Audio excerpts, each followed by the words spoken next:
म्हणजे आता हे उशिरा सुचलेलं शहाणपण म्हणावं लागेल आणि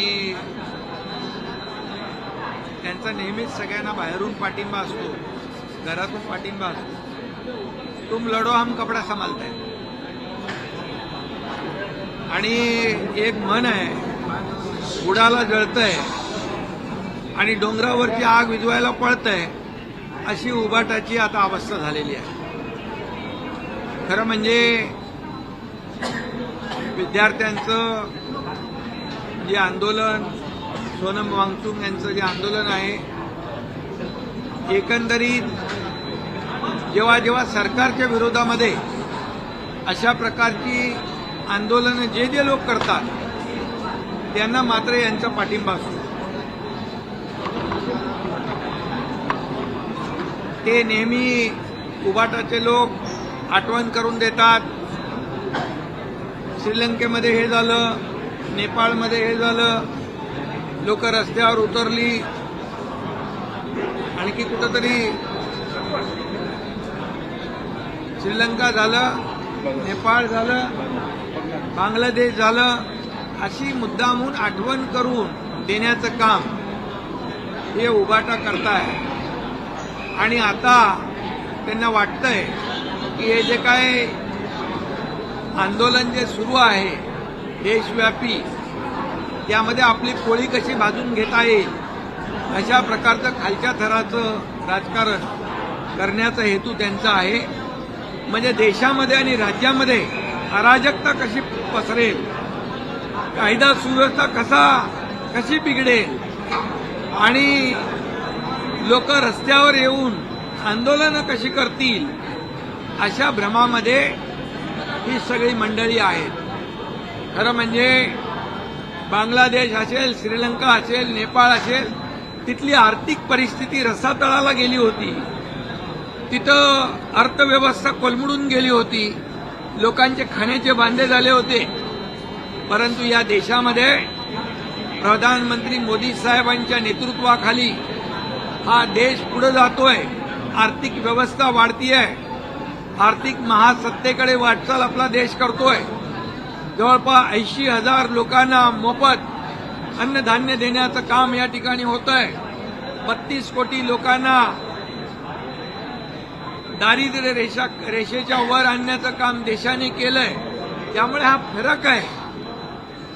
इतर देशामध्ये झालेलं अराजकता पसरलेली ती या देशामध्ये किंबहुना या राज्यामध्ये परिस्थिती उलटी आहे। आणि म्हणूनच 2014 पूर्वीचं आपण पहा की यूपीए काँग्रेस सरकारच्या काळात झालेले भ्रष्टाचार, झालेले मोठे मोठे स्कॅम हे या देशातल्या युवकांनी पाहिलेले आहेत।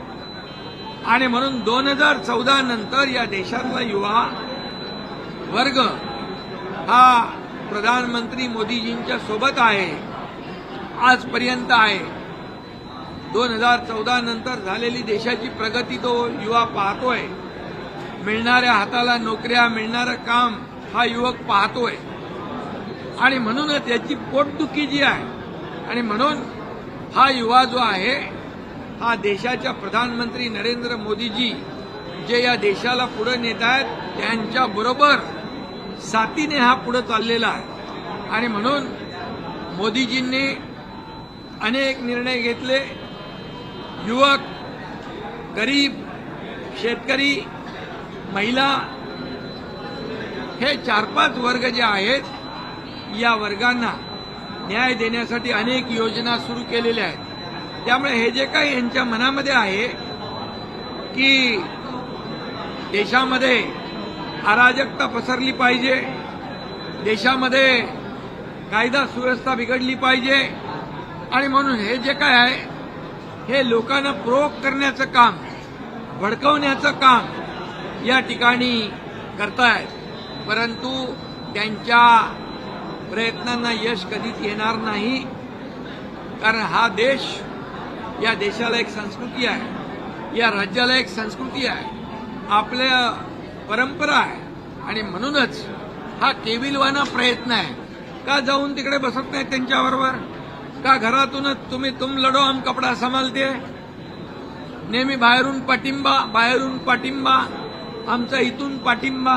ते दिल्लीला जात नाही म्हणतात, जिथं आहे तिथून पाठिंबा द्यायचा असं म्हणतात. जाणार का म्हणून विचारलं दिल्लीला त्यांना. मग मी तेच सांगतो, तुम लढो हम कपडा संभालते, अशा प्रकारची परिस्थिती आहे. आणि म्हणून मगाशी मी सांगितली, बुडाला जळतंय आणि डोंगरावरची आग विझवायला पळते, अशी उभाट्याची परिस्थिती निर्माण झालेली आहे. त्यांना काही कळत नाही की कधी काय आंदोलन करायचं. जे हनुमान चालिसामध्ये जे बोलणारे त्यांना जेलमध्ये टाकलं, आता त्यांना राम रक्षा आठवली आहे. आता त्यांना कळलंय की जो राम का नहीं हो किसी काम का नहीं, म्हणून राम रक्षा सुरू होती आहे. आणि म्हणून मी बोललोय विधान परिषदेमध्ये. परंतु मी आपल्याला एवढंच सांगतो, किती काही केलं तरी सुद्धा, किती हिंदुत्वाचा हाव आणला तरी सुद्धा, हिंदुत्व त्यांनी बाळासाहेबांचे विचार सोडले तेव्हाच सुटलेला आहे. स्वातंत्र्यवीर सावरकरांना माफीवीर म्हणणाऱ्यांच्या मांडीवर बसले तेव्हाच सोडलेला आहे. आणि म्हणून या देशाच्या प्रधानमंत्र्यांवर नेहमी या ठिकाणी आरोप करायचे. आणि ज्यांनी राम मंदिर बांधून दाखवलं, ज्यांनी 370 कलम हटवून दाखवलं, बाळासाहेबांचं स्वप्न ज्यांनी साकार केलं, त्यांच्यावर तुम्ही आरोप करताय. आणि म्हणूनच हा एक केविलवाना प्रयत्न आहे. मी आपल्याला एवढंच सांगतो की आता त्यांच्याकडे कुठलेही मुद्दे नाहीत. आणि म्हणून अशा प्रकारचे जे त्यांनी सोडलेले मुद्दे, विधानसभेच्या अधिवेशनामध्ये हिंदुत्वाचा मुद्दा घेऊन चूक केली, हिंदुत्वाचे विचार घेऊन चूक केले असं म्हणणारे आता म्हणतायत गर्व से कहो हम हिंदू आहे. आणि राम रक्षा हे आंदोलन ते करतात, हा मोठा विनोद आहे. तुम्ही दिल्लीला चाललेला आहात, मंत्रिमंडळ विस्तार कधी होणार आहे? काय शिवसेनेला मिळणार आहे दिल्लीमधून? शिंदे साहेब, मित्रपक्ष म्हणून तुमच्या खासदारांची संख्या वाढली, तुम्ही दावा करताय अधिक अतिरिक्त मंत्रिपद मिळावं. खरं म्हणजे आमची युती जी आहे एनडीए सोबत, ही एक वैचारिक गठबंधन आहे, वैचारिक युती आहे. ही आमची खुर्चीसाठी सत्तेसाठी झालेली युती नाही आहे. आणि तुम्ही बार्गेनिंग कधी आमचे शिवसेना करत नाही, करणार नाही. ही एक वैचारिक विचारधारेने जोडलेली युती आहे. आणि त्यामुळे एनडीएला मजबूत करण्याचं काम आम्ही करू. आपल्याकडे जे 6 खासदार आहेत त्यांना पत्र लिहिलेलं आहे अरविंद सावंत यांनी, आणि त्यामध्ये म्हटलेलं आहे की आपलाही जो मूळ पक्ष आहे तो झालेला, तुम्ही कशी काय विलेखनाचा आवाज निर्माण करताय, त्या संदर्भात सर्व 6 खासदारांना तिने पत्र लिहिलं. त्या पत्राला केराची टोपली आमच्या खासदारांनी दाखवलेली आहे. त्यांच्या पत्राला विचारतो कोण?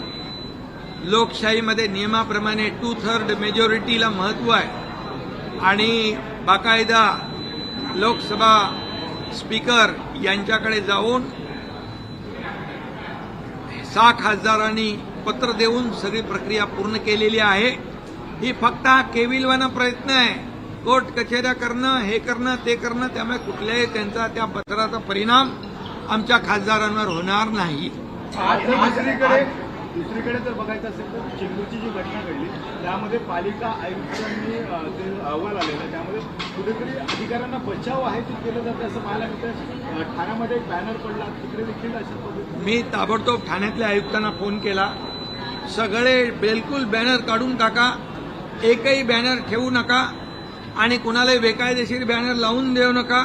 बेकायदेशीर बॅनर लावतील त्यांच्यावर कारवाई करा. आणि जे होर्डिंग आहे ते होर्डिंग, जे अनधिकृत होर्डिंग असतील ते काढून टाका. जे अधिकृत असतील त्याचं स्ट्रक्चरल ऑडिट करा. कुठलाही दुर्घटना होता कामा नये अशा प्रकारच्या स्पष्ट सूचना, निर्देश मी आयुक्तांना दिलेले आहेत. शरद पवार आणि त्यांचा पक्ष तुम्हाला एनडीए सोबत आलेलं चालेल का? शरद पवार साहेब आणि त्यांचा पक्ष एनडीए सोबत आलेलं चालेल का राज्यात आणि केंद्रात? अरे तुम्ही जर आणि तर ती काय गोष्ट करता? राज्यामध्ये त्यांचे जर खासदार तुमच्याही संपर्कात आहेत असं सांगितलं जातं. सगळे उपमुख्यमंत्री मी आहे, ते माझ्याकडे येतात, मुख्यमंत्र्यांकडे येतात, कामं घेऊन येतात. त्याच्यामध्ये काय आहे? सोनम वांगचुक को लेकर जिस तरीके से सपोर्ट करने का फैसला किया गया उद्धव ठाकरे द्वारा, कैसे देखते हैं? सोनम वांगचुक जी को जो सपोर्ट उबाटा ने किया है, ये सिर्फ मैं कहता हूं कि एक राजनीतिक फायदा उठाने का एक कोशिश है। और मैं ये कहूँगा कि वो हमेशा कहते हैं बंगाल में ये हो गया, बांग्लादेश में ये हो गया, नेपाल में हुआ, श्रीलंका में हुआ। ये ऐसे बोल बोल के यहाँ के युवाओं को उकसाने का काम, कोशिश ये उबाटा करती है या कांग्रेस करती है। मैं आपको ये बात कहूंगा कि श्रीलंका, बांग्लादेश, नेपाल की अर्थव्यवस्था पूरी तरह गिर चुकी थी, पूरी तरह जीरो हो चुकी थी। वहाँ नौकरियां नहीं थी, खाने को मोहताज थे, इसलिए वहाँ के लोग रास्ते पे उतरे हैं। मैं आपको बताऊंगा इस देश में 2014 से पहले की परिस्थिति देखिए। 2014 से पहले कितने बड़े बड़े स्कैम हुए, कितने बड़े बड़े घोटाले हुए, भ्रष्टाचार हुए, ये यहाँ के देश के युवाओं ने देखा है अपने आंखों से। और 2014 के बाद जैसे देश को आगे बढ़ाने का काम, पूरा जीवन समर्पित करने का काम मोदी जी ने देश के लिए किया है।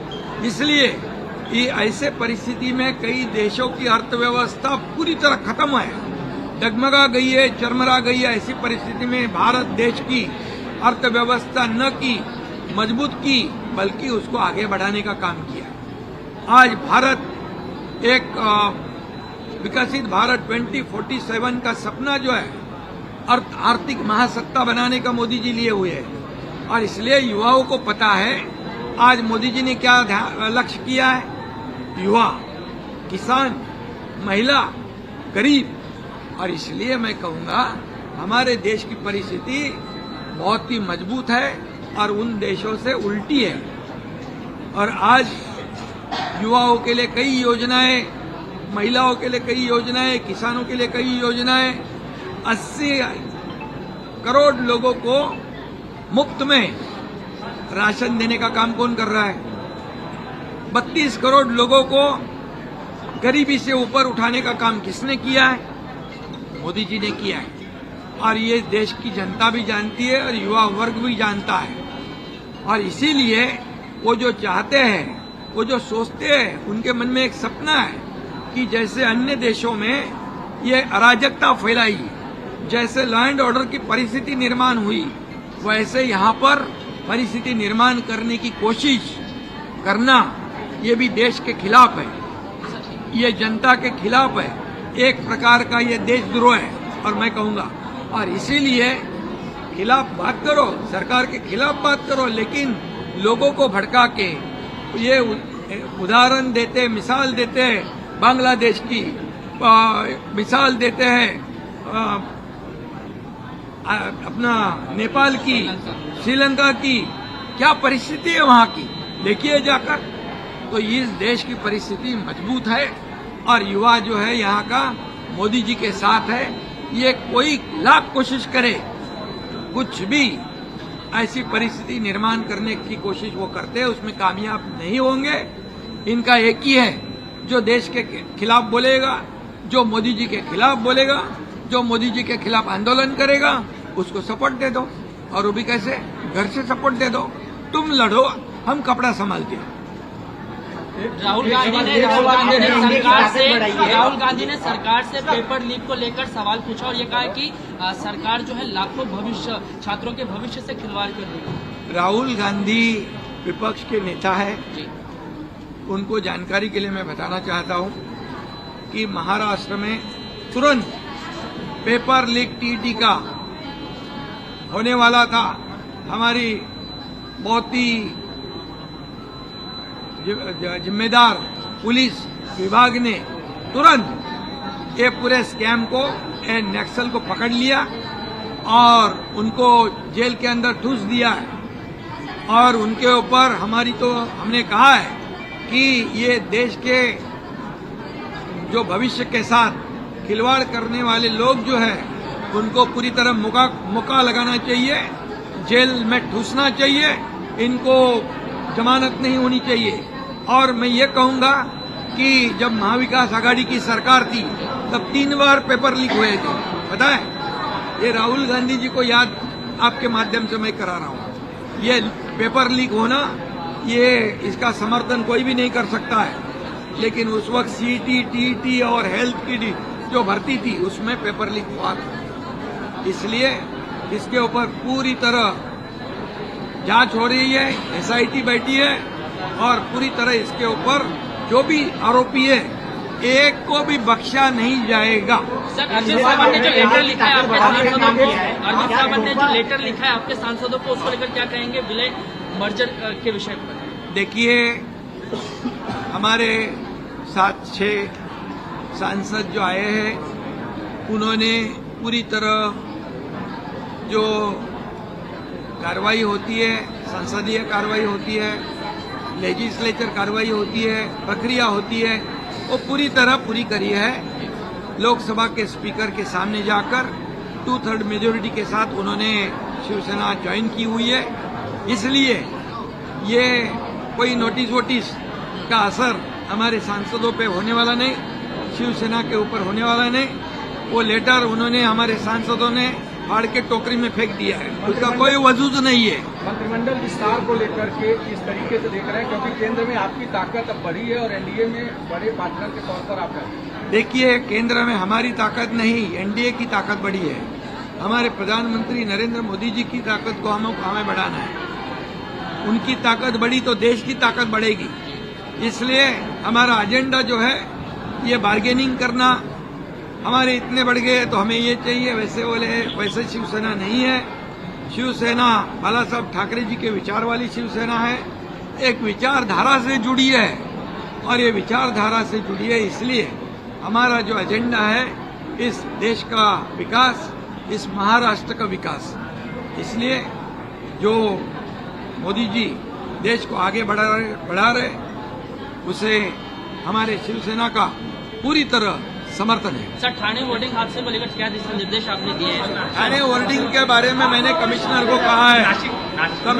कहा है कि किसी भी हालत में इलीगल होर्डिंग हटा दिए जाए और जो इलीगल है उसको निकाल दो, जो इलीगल लगाएंगे उसके ऊपर कार्रवाई करो और जितने होर्डिंग इलीगल है निकालने के बाद जो लीगल होर्डिंग है उसका स्ट्रक्चरल ऑडिट भी करो, ताकि बारिश में हवा में कोई गिरे नहीं होर्डिंग और कोई भी दुर्घटना ना हो।